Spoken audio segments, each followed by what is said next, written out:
My name is Matthew Walker. I am a professor of neuroscience and psychology at the University of California, Berkeley, and I am the author of the book, Why We Sleep. We certainly know that a lack of sleep will actually prevent your brain from being able to initially make new memories.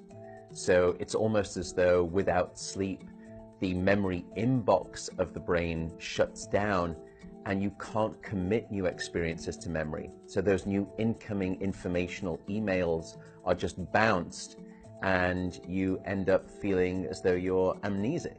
You can't essentially make and create those new memories. We also know that a lack of sleep will lead to an increased development of a toxic protein in the brain that is called beta amyloid, and that is associated with Alzheimer's disease, because it is during deep sleep at night when a sewage system within the brain actually kicks into high gear and it starts to wash away this toxic protein, beta amyloid. So if you're not getting enough sleep each and every night, more of that Alzheimer's related protein will build up. The more protein that builds up, the greater your risk of going on to develop dementia in later life. What are the effects of sleep deprivation on the body? Well, there are many different effects. Firstly, we know that sleep deprivation affects the reproductive system. We know that men who are sleeping just 5 to 6 hours a night have a level of testosterone which is that of someone 10 years their senior. So a lack of sleep will age you by almost a decade in terms of that aspect of virility and wellness. We also know that a lack of sleep impacts your immune system. So after just one night of 4 to 5 hours of sleep, there is a 70% reduction in critical anti-cancer fighting immune cells called natural killer cells. And that's the reason that we know that short sleep duration predicts your risk for developing numerous forms of cancer.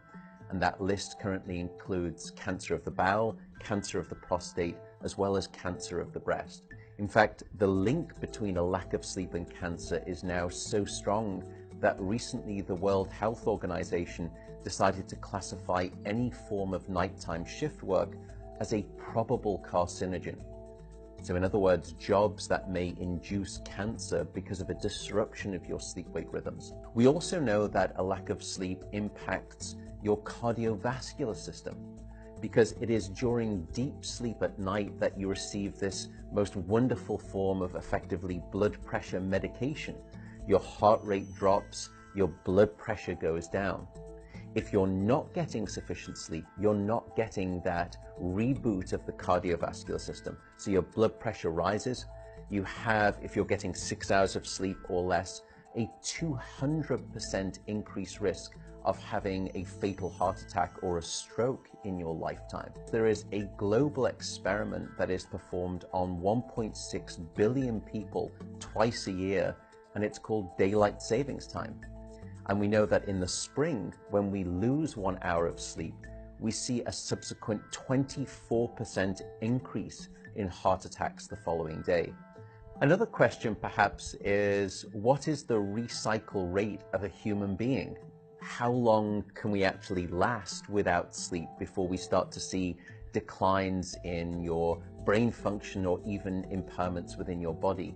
And the answer seems to be about 16 hours of wakefulness. Once you get past 16 hours of being awake, that's when we start to see mental deterioration and physiological deterioration in the body. We know that after you've been awake for 19 or 20 hours, your mental capacity is so impaired that you would be as deficient as someone who is legally drunk behind the wheel of a car. So if you were to ask me what is the recycle rate of a human being, it does seem to be about 16 hours, and we need about 8 hours of sleep to repair the damage of wakefulness. Wakefulness essentially is low-level brain damage.